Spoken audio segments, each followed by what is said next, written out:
What's going on, CYNS, and welcome to another Is It Worth It episode. My name is Cynic, and like always, I will leave a link down in the description as well as in a couple cards in the top right hand corner to both the zombies and multiplayer playlists. That way, if you guys have ever missed out on any of the previous episodes, you can just go to your respective playlists and find what you're looking for there. With that being said, guys, let's go ahead and talk about the variant of today, which is the Epic DCM8, otherwise known as the Masochist. Now, I know it's been a while since I've shown you guys the traits and description of an Epic variant. I don't think I've ever actually done it in zombies. But this one's a little special because it is a little confusing. I don't know if you guys have ever caught on, but a lot of the epics, the traits and the description actually pertain to multiplayer. They never really discuss on how these weapons work in zombies. And all these weapons work differently in zombies than they do in multiplayer. The Masochist operates in a way that's very, very obvious. So I just want to kind of make this transparent so that way there's no more confusion and just let you guys know exactly how this weapon is in zombies, because this description is not correct. This description is a blatant lie, I mean, at least in terms of zombies. So, reading off the description, it's fully auto energy shotgun, rapid fire capability supported by high capacity power cell. We already know the DCM8 is fully auto. Comes with Lifelink, as every Epic variant has at least one special trait that makes that Epic unique. You're given a large mag size, taking damage fully regenerates mag. You're also given steady, which reduces hipfire spread, stacks with laser sight. So, Lifelink, this is what makes this weapon so confusing, especially for a zombies player. If you look at it, you're like, how much damage do you need to take? Isn't it like a 2-hit down without Jug and like 4 hits with Jug?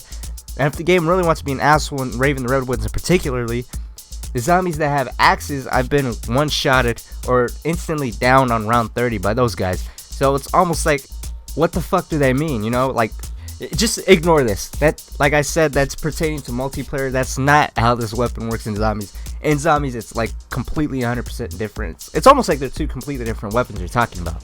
So exactly how much does the Masochist deviate in zombies from its Lifelink multiplayer description? Well, right off the bat, you're given infinite ammo, so the more damage equals more ammo equation is completely irrelevant now. Instead, now there's more of a potent catch. Every shot you take is essentially a little bit taken off of your health. So in layman's terms, the Masochist uses your health for ammunition, which is better this way than the whole let zombies hit you for more ammo, because this way it's chaotic and is a bit more manageable. This is also how the Masochist originally performed in both game modes, but obviously for balancing reasons in multiplayer it was changed, while in zombies it still operates the same, only now your tolerance level is a lot higher than before. Originally it would be roughly 4 to 6 shots to successfully kill yourself with this thing. Now it ranges from 15 to 20 shots. It's very inconsistent, it's hard to say, especially since there's this random occurrence with this gun where you'll just stop taking damage from it. This random occurrence sometimes won't even happen at all. Sometimes it'll last anywhere from 20 to 30 shots. Other times it'll last a few seconds. So it's hard to say whether if this random occurrence where you don't take damage anymore comes from something time related, or if it's related to the shots that you fired, or if it's just something completely random. Which is another thing.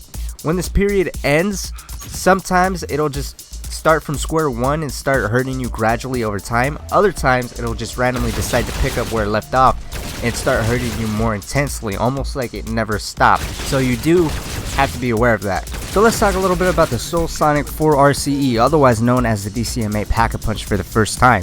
So I've never really actually officially played a lot with the basic DCM8 because I've seen that weapon as the crawler creator of Infinite Warfare. The Masochist is exactly the same. I normally don't push Pack-a-Punch all the way up until like round 22, 23 until I absolutely have to. This weapon I had to Pack-a-Punch on round 10 because it just seemed like I couldn't get any far. This is like the third gameplay. It just felt like I couldn't get any farther with this weapon. It was just making constant crawlers, and it feels like a chore to play with this gun, honestly. Like, this is a weapon that you can probably pull some cool challenges on, but it wouldn't be something I would recommend to constantly play zombies with. So Pack-a-Punch for the first time on round 10, obviously it's very helpful. It's the most efficiency you'll get out of this gun.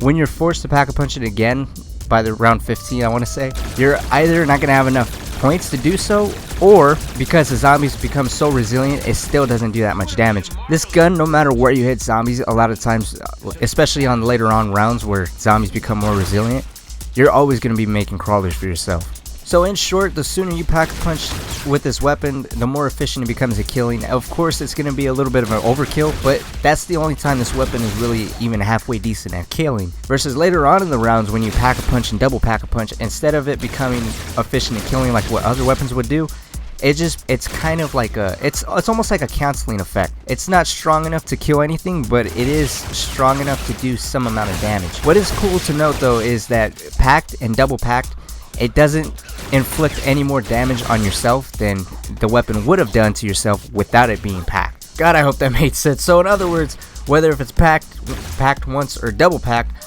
no matter what, you're always going to do the same basic amount of damage to yourself whenever this weapon is fired. It's also something worth noting that when you ride on zip lines like on Raven the Redwoods, when you fire this weapon, it doesn't do any damage to you whatsoever.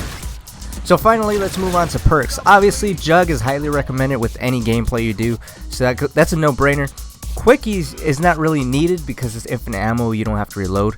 So finally, whether you get Bang Bangs or not is really a question of whether you want to play some Russian roulette or not. Bang Bangs has always seemed to be a perk that chooses when to work properly, and it's always been like that, and it's no different with the Masochist.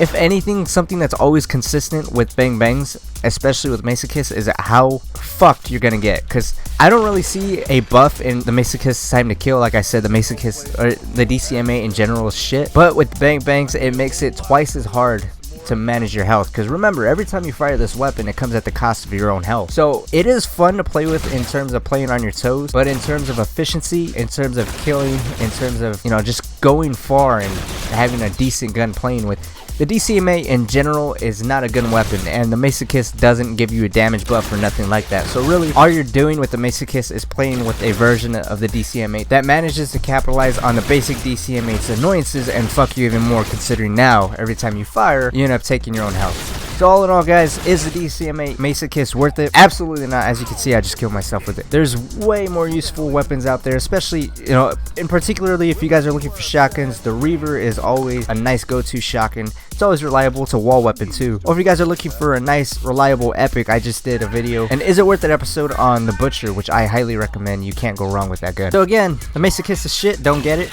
But like always, guys, my name is Cynic. Thank you all for stopping by and watching. Hopefully I did help you guys out. Like always, if you guys have any questions, please do not hesitate to write down in the comment section. If you guys do have this gun and you guys enjoy it, let me know what you guys think, because I'm up for a good discussion on this gun. Like always, my name is Cynic. I'll see you guys in the next video. Have a great day.